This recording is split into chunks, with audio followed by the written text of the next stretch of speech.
Hello everyone, and welcome to the Deep Blue Renegade podcast. My name is Molly, also known as the Deep Blue Renegade, and I'd like to welcome you guys to episode 317. Today is Saturday, May 16th, 2020, and I'm glad you could join me today. As you can tell, many things have improved.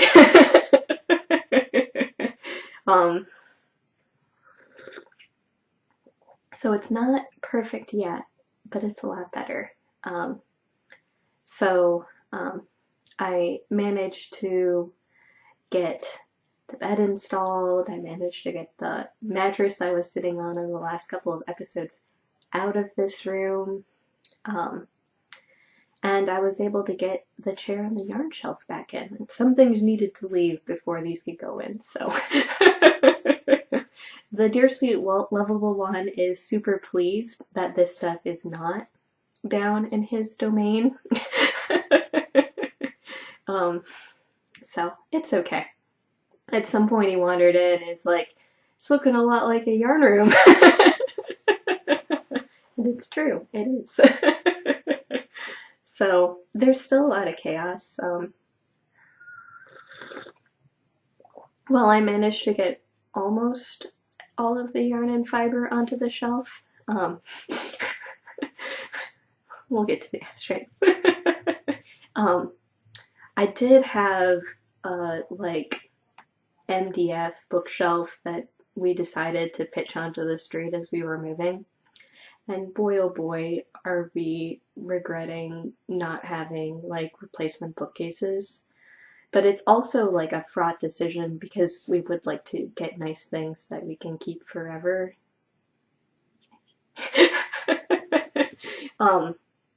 And like stuff that you can order online to be delivered to your house. Like, we're just keeping a lot of stuff in boxes right now. So really the yarn shelf is the only shelf that remains. I guess some plastic ones. Those are easy to pack and impossible to destroy, so that wasn't too hard a decision. So there's a lot of chaos in here right now just because there is all that stuff that used to be on the shelf and stuff that I kept sort of in like a rolling drawer that is not yet unearthed at the moment. There's a lot of things I would like to be able to find. So they're definitely, I don't know, it's still a process. Like, would it be nice if we just ripped the band-aid off? Sure, but like, what would it be? This is a time of anxiety. But man oh man, am I glad that things are settling in somewhat. So even though this room isn't finished, it's better. So going back to the asterisks, so the problem with being separated from the stash, at least from my perspective, was that you don't see it, you know what you have, most of it was in Ravelry, and I've come to the realization that I ended up buying a lot of sweater quantities last year while I was separated from the stash. And that it does not fit so great on the shelf right now. Like, to be fair, I have my yoga stuff up there too, so that makes it look a little bit crazy. Like, those are my cork blocks.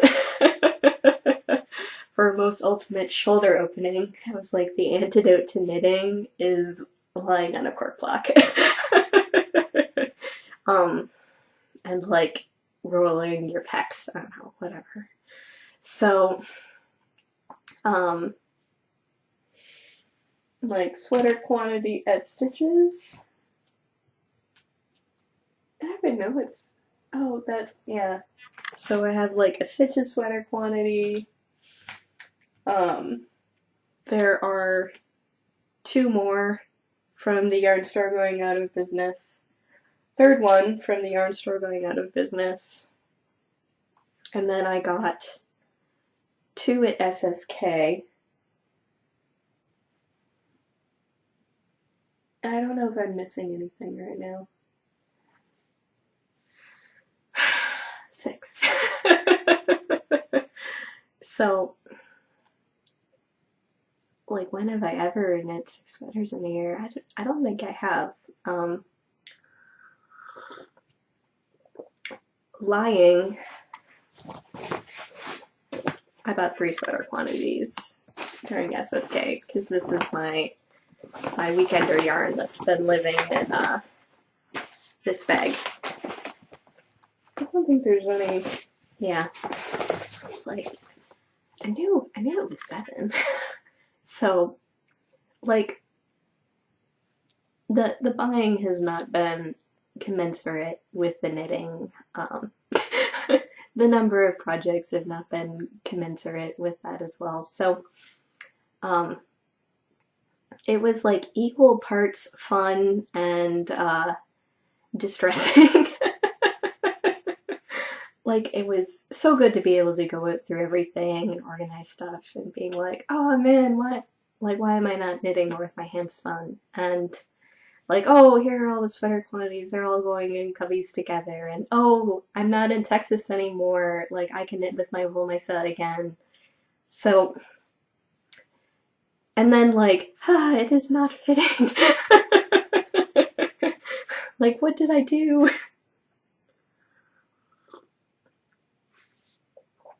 So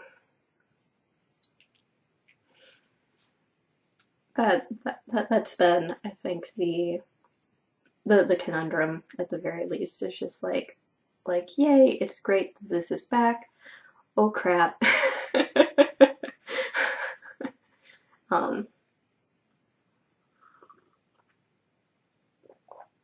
Like, what did I do? So I'm sure it's all gonna work out in the end. It's just the case where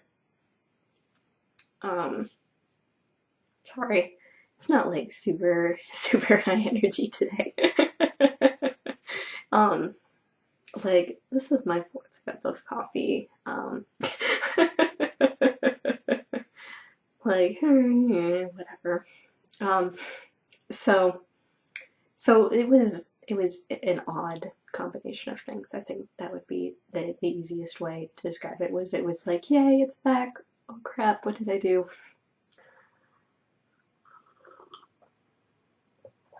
So it'll all work out. But whatever, such is life. So I'll have to figure out sort of my temporary solution for how to hold some of the things that had homes in different places that no longer exist in this house. So there were places that I stored things, and there's far less storage here. Though it is quite spectacular, the stuff holding capacity of closets, because I had all of this in the closet that is over there. And my blocking mats are still there. Like, this room is a bit cozy for big blocking projects, but it's whatever. I'll probably end up using the living room. But that's the big change for this week, is the knitting chair is back in place, the yarn shelf is there, and I actually just sort of set up a little nest for myself today. It ended up starting pretty early. There were 2 knit groups that were meeting in slightly overlapping times, so I ended up splitting time between them, and I decided that I would, like, I discovered Thursday that my favorite spot right now to craft is terrible for video. So that's on the couch, and there's this massive window behind me, and pretty much you have to wait until it's really dark outside before it doesn't get totally blown out in the video. Basically, people could very clearly see my outdoors, and I was just a black blob. And it wasn't until fairly late that it was safe for me to resume my spot. So getting that right indirect lighting sort of situation. So even though this is slightly awkward because my face is in shadow, but my studio lights aren't used right now, so whatever. The garage doesn't have nearly as much lights for its vast expanse, so we ended up setting them up down there, and it was helpful, so can't complain about that. So hopefully I will be able to get back to using them and figuring out the right spot to keep that stuff. There will probably be a little bit more rearranging because there's one more piece of furniture that really needs to get kicked out of this room.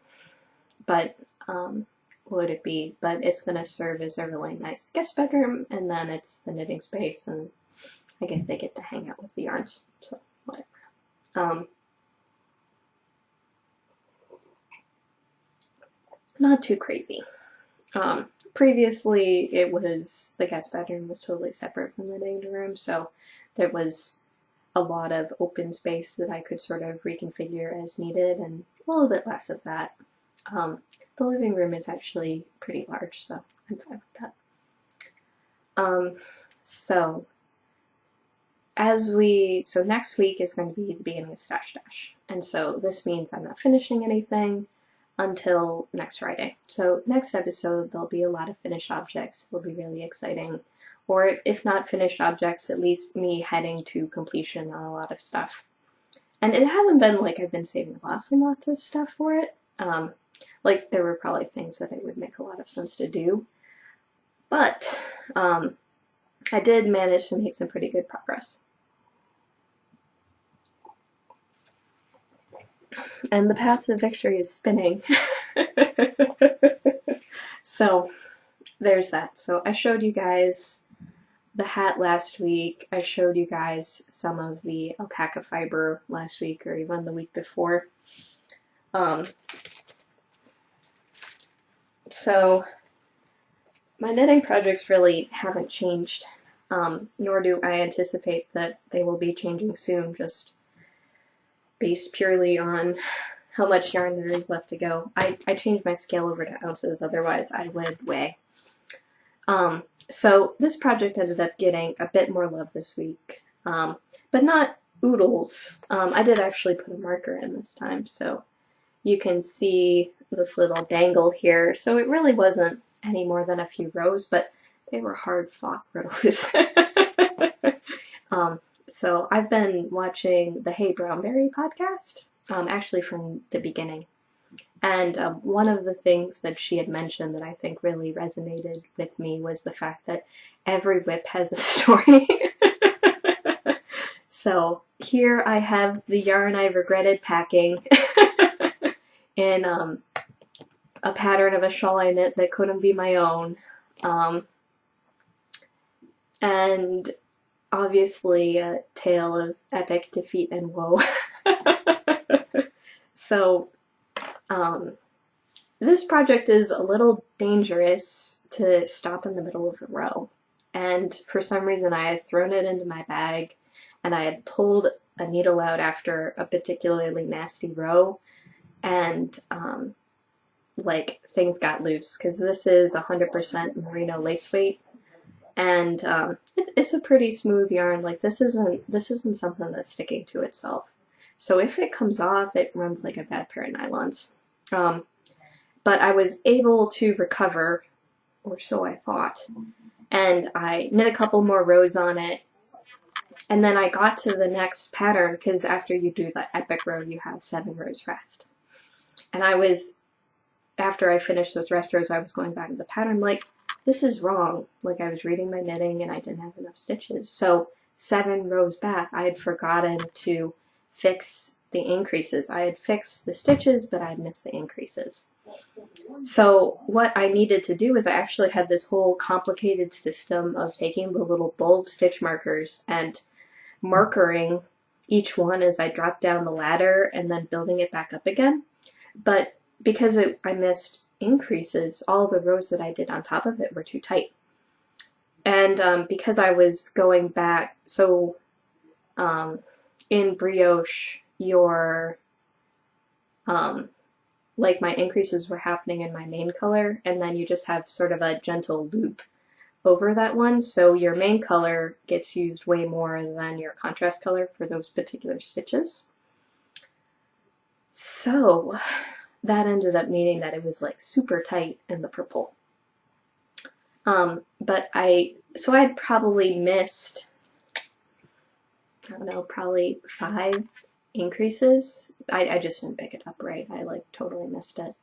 I didn't count before I proceeded, so but I managed to drop down, put the increases back in, and then bring it up. And then after I was done, because things were pretty tight on that last sort of pairs of rows, I ended up going back and just sort of re-knitting that row so that next one wouldn't be too tight, and it worked.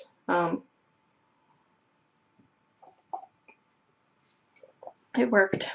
So I'm glad I figured out a way that ended up working. So it was on this edge, and it goes back to this point right here. So I've done a few rows since that, so not too crazy. But yeah, no, it was, the tragedy happened about there. It happened towards the beginning of the row, and this is the front. So, Sizzle Pop, Leslie Ann Robinson. Yarn is Spencerella Yarns and the Excellent Lace, and the You Can Never Have Enough Socks and You Can't Keep Me Down. It's true, you can't keep me down. So I was fixing this on a spinning group Zoom call, and they're like, you deserve what you got for not doing lifelines. And my Thursday night group was like, what? They told you that? And both Saturday groups also like, what? They told you that? So I accepted it in snark because, like, this pattern, while very complicated, is at this point memorized and easy to read. So it was very clear as soon as it happened what the problem was. So not too crazy. So this is going to go on for quite some time because it still looks like I have full skeins. I'm pulling from the outside, which isn't my typical, but such is life. Like, this one looks a little smaller.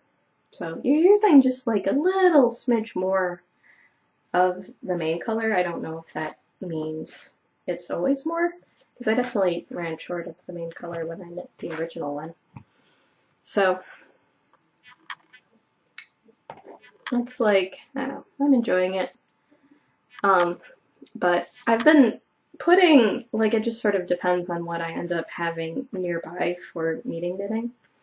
It has been really nice with the work remote to be able to pull out a knitting project and whatever, pay attention, but keep my hands busy.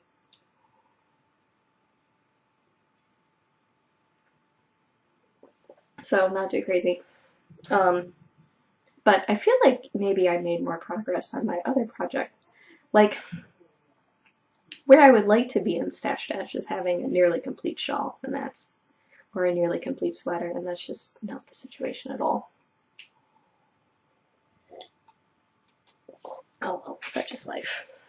So, what I have in my San Francisco bag is my sweater, which apparently tried to pop off the needles.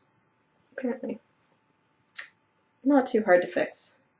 Like, a little bit slippery here. This one's also pretty slippery, considering what's going on.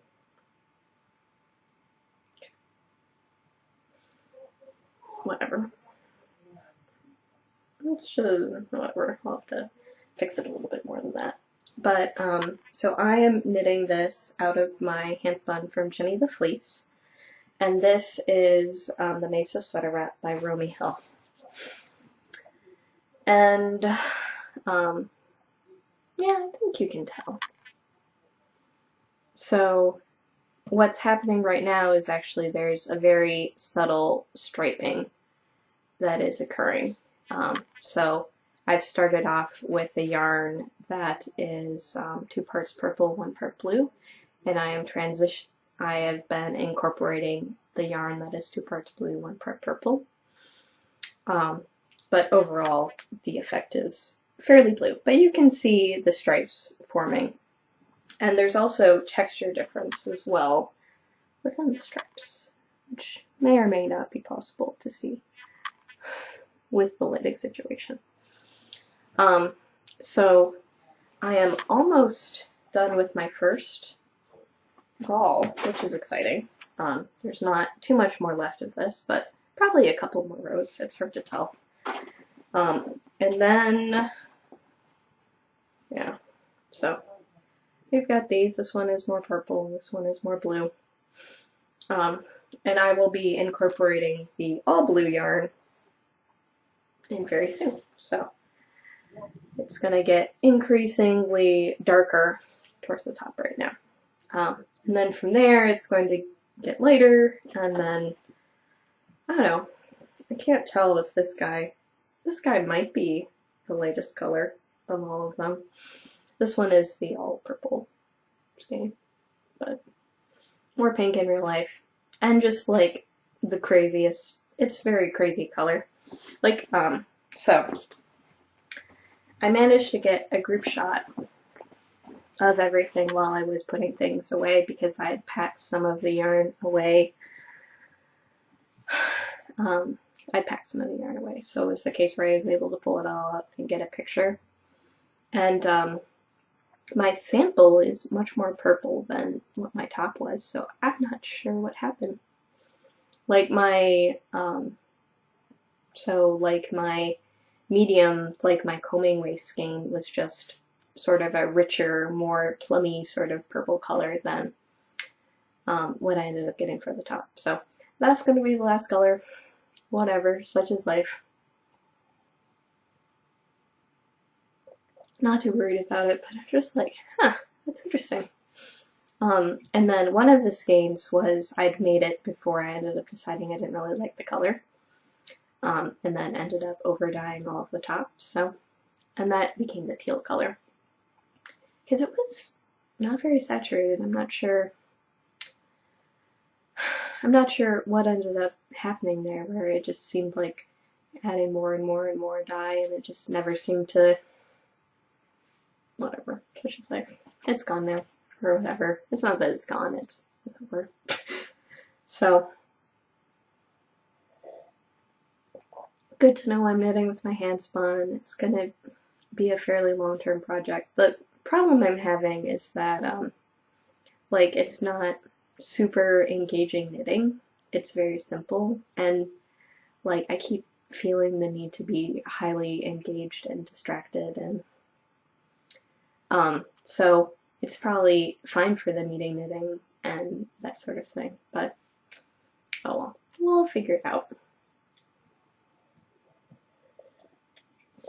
It'll be interesting to see it as it grows, and whatever, we can finally start to see that gradient come together. So, should be good. Let's see. The next thing was, so there's a reason why the wheel's not in the shot, even though it is, whatever, not too far out of frame, is that I ended up spinning all of my singles for my lakeside forest. So this is Three Waters Farm is doing a surprise spin along in the Completely Twisted and Arbitrary group, and so I decided to make a random 3-ply. Like, the hope with socks, the reality may be, because whenever I've done like a ply back test on this, it's turned out pretty thick, so I know, and it's spun up in about a week, because last week I was discussing how in the world I was going to split it, and now it's done. So either I've spent a lot of time spinning this week, or this is way thicker than I expected. Like, it's still pretty fine. And what's giving me a lot of joy right now is that, oops, the bobbins match the fiber. So these are all three of my Anchorworks bobbins, and there is an acid green, a silver, and a teal. I know this one's more blue, but whatever. So all of these colors are incorporated in the fiber, which I think is neat. And you really can't get too much of a bobbin shot with this, so I just moved the hook whenever the color changed, and they all have sort of different length color repeats on them. I split it mostly by eyeball, and I was within 3 grams of where I wanted to be, so I'm gonna call it close enough. And it'll just be fun to do that. So I'm gonna be applying this next week, and hopefully I'll get a lot of stash yardage from this. So fun spin, lovely fibers, 85% Polworth, 15% silk blend, I do believe. Yes, 4 ounces. So I'll have a nice 3-ply, and hopefully there'll be quite a lot of barber pulling on it. So not too crazy. I really like their stuff, so it's made all sorts of really awesome projects with their fibers, so not too crazy. And I don't know, I guess I'll have to have her thank, since I was spinning her socks.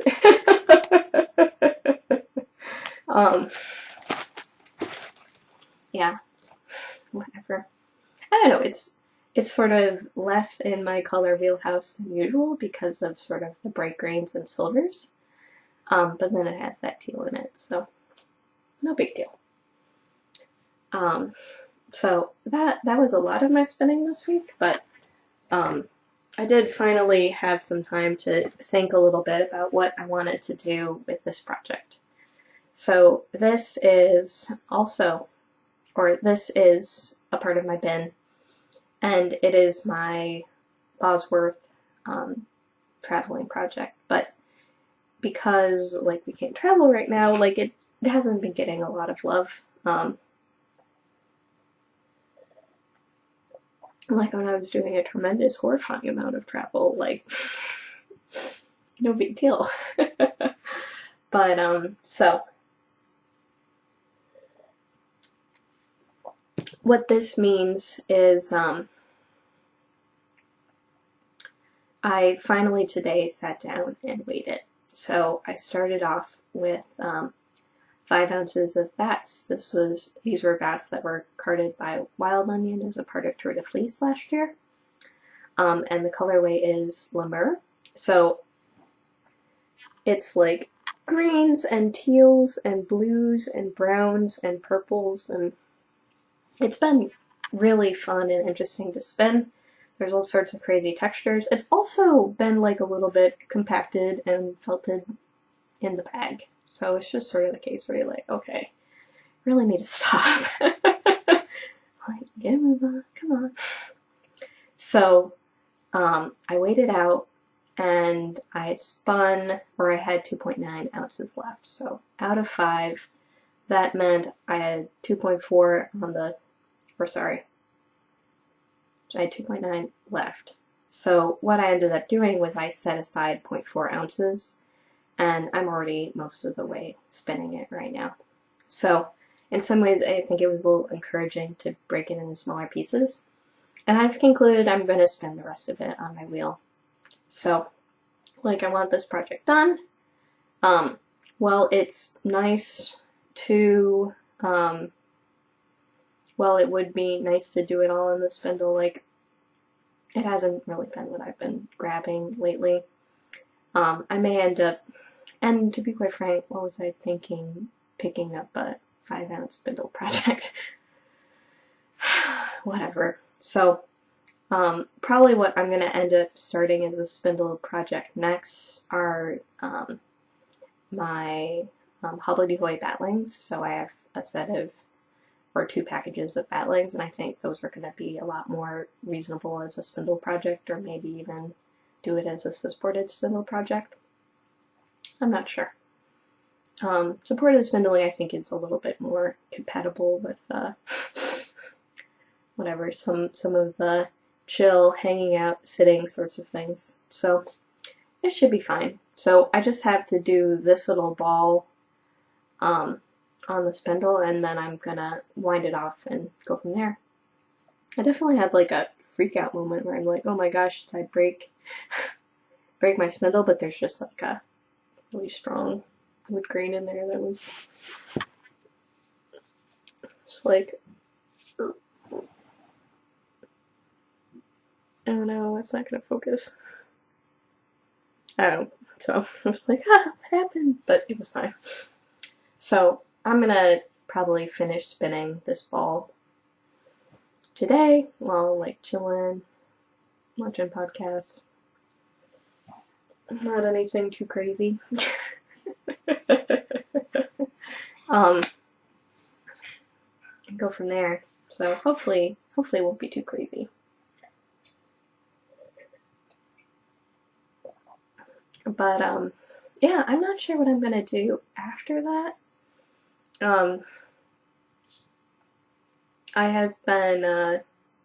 I'd been pondering whether or not I wanted to dip my toe into the nest spin along, but like the rules just don't give me joy. Like, it's just so highly specific that I can't make a project work in the context of that. So I might figure out something different to end up doing, but what would it be? I had my alpaca that I need to finish that was in my bin. I have the bat, the wild Indian bat, that I'm finishing to have in my, or to finish off in my bin. And then I have 2 bumps of nest fiber from the Megathal that are in my bin, and then my bin is done. So that's exciting. And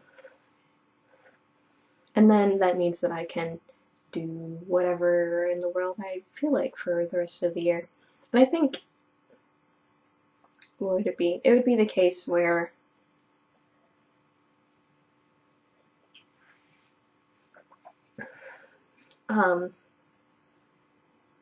fiber just takes up so much less room spun into yarn. Like, this bag used to be super full. So, or what would it be? Or a pound fits in 1 Ziploc bag instead of 8 ounces fitting in a Ziploc bag, or even less, who knows. So I think that's going to end up making me more calm because my yarn shelf will better accommodate what's going on. The other piece of it was that there was all the fiber, like the pounds of fiber that I had dyed for yarn school that I had never entered into my stash. I had taken photos, beautiful photos, at the right, like almost immediately after yarn school, and I never uploaded the fiber onto Ravelry.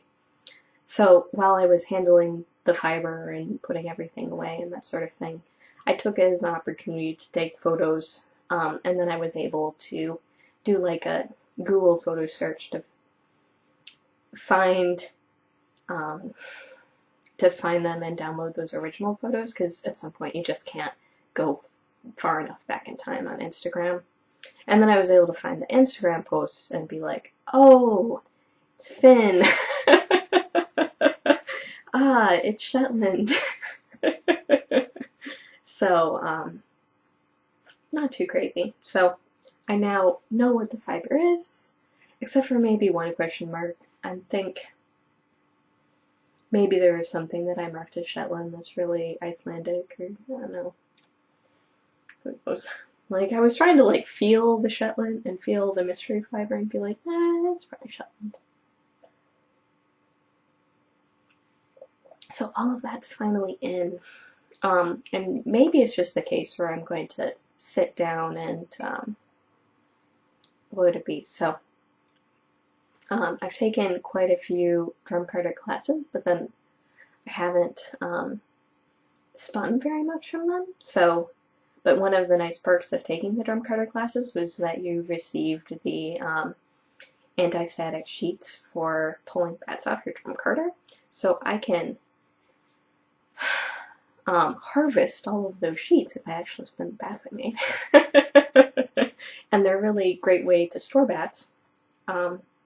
So as I sort of gear up into doing the big Romney spin eventually, I don't think I'm going to have the will to do it until after I finish my Jenny the Fleece sweater. But it'd probably be good to sort of work through that stuff.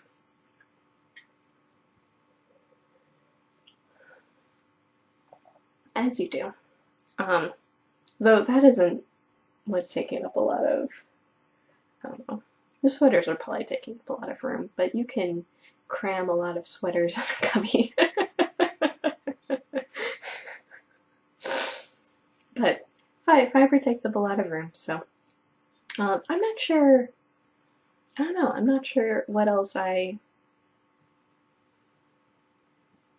not sure what else I want to focus on and sort of where my creativity is taking me right now. But I do know this summer there's hopefully going to be a lot of spinning, so that's probably going to be a lot of my focus. And I think after doing the fleece spin,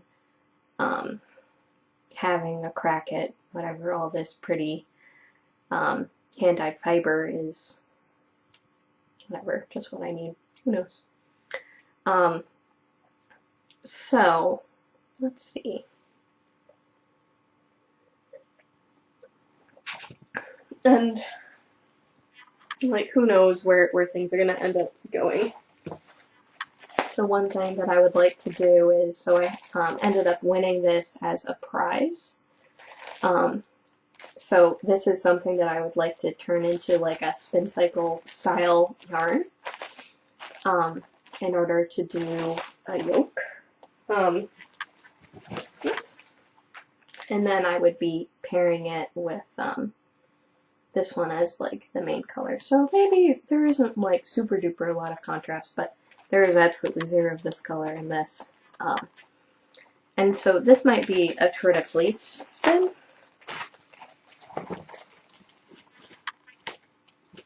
Just because, what would it be? Like my thought process is I am justifying this as Dutch because it looks vaguely like tulips.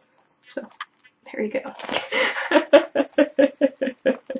So, yeah, no, so I'm looking forward to combining these and making a crazy marl barber pole yarn with it.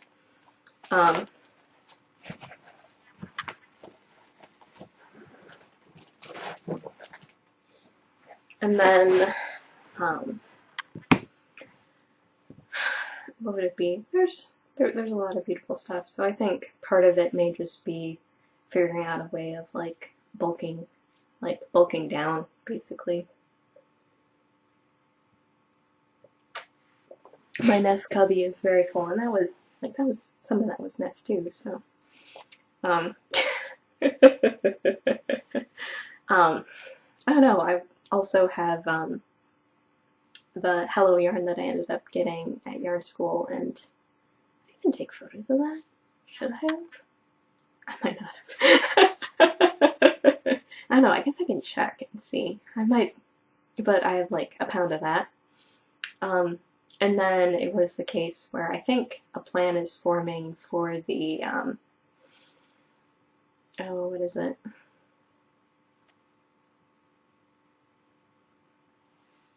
I'm like totally drawing a blank, but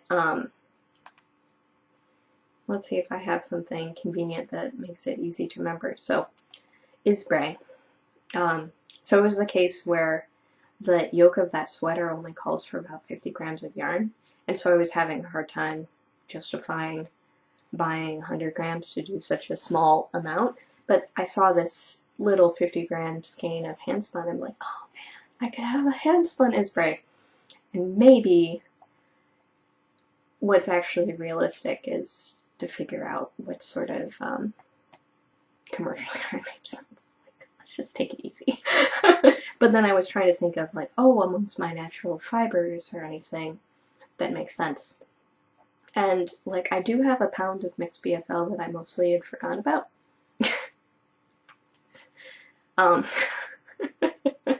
Hopefully that's in the stash. Maybe this is in the stash. Um, maybe not. I don't know. I should probably more carefully go through my fiber stash because I think that's the biggest lagging in terms of my entries. But the little skein of handspun that I found that was a gift handspun, it wasn't even my handspun, was that it has a lot of gray in it and the mixed BFL is very much so brown. So it will be gorgeous, but maybe not with that specific skein. So, and then I'm like, oh, what about the Jacob? But I just have 8 ounces of Jacob, and I'm not sure I can bear the thought of turning 8 ounces of fiber into enough yardage for. I don't know, I guess. What does it call for? Okay.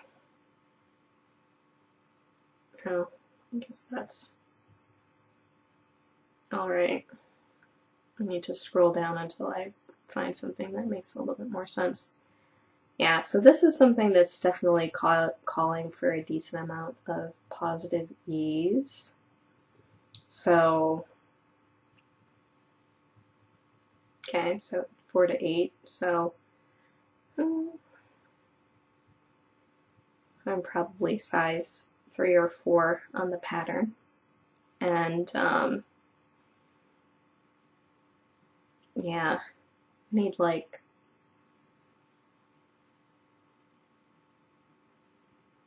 350 grams. So I'd either have to make it pretty light. Okay. So it was like 7-ish, basically. Maybe it's not too crazy, but oh. Sorry. What does that call for? Does that even make sense? That doesn't make sense. Yeah, I'm not sure whether or not I can stand the thought of making 1,200 yards of, and maybe I wouldn't even need that much, but to make 1,200 yards of, whatever, fingering weight yarn out of my 8 ounces of Jacob. And that actually is gray, but I'm not sure. I don't know what I want. It seems a little bold.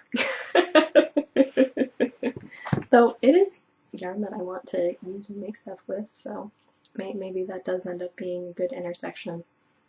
But what would it be? I guess I keep thinking of my my woolen spin that I ended up doing, and like that took like 4 months last year. It turned out really fine. And I don't think that yarn would end up being a good fit for the pattern.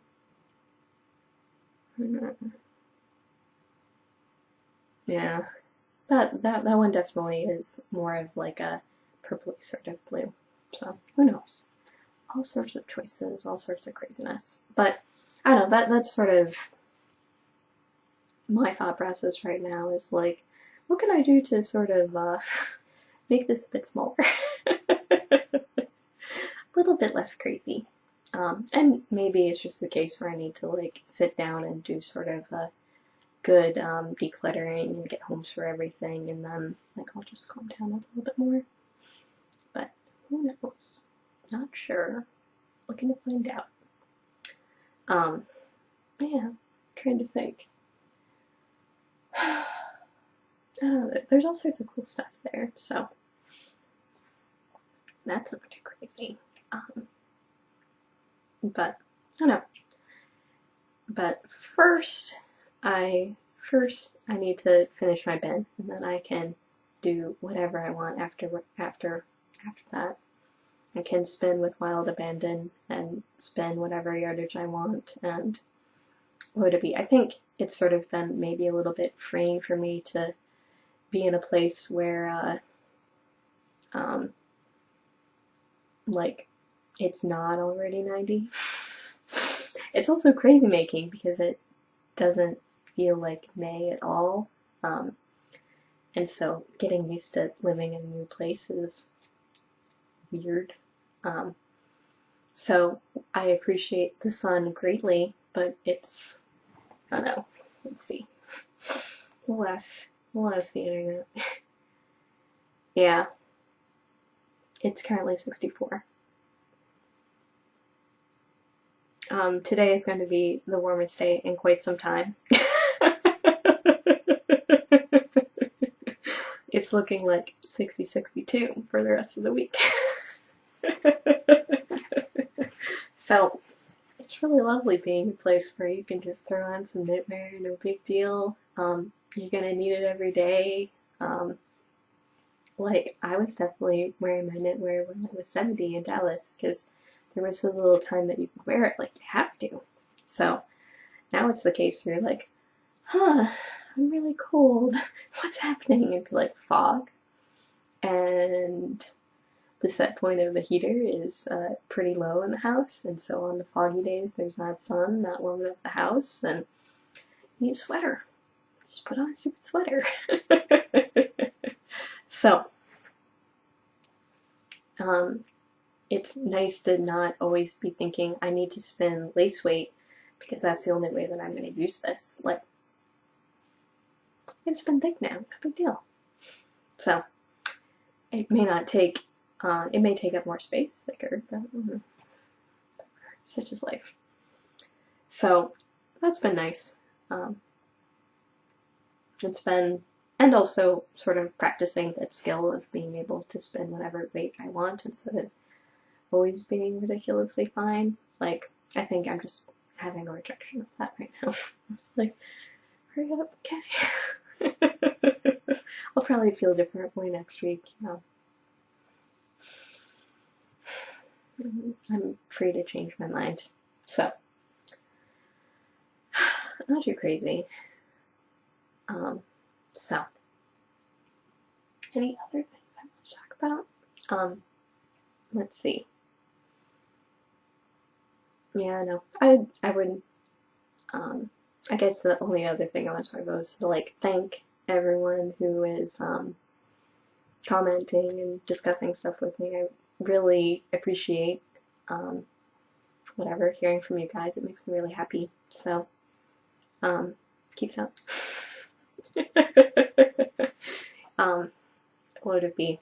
I know that for myself, like, I'm definitely very much so, like, an expert personality type.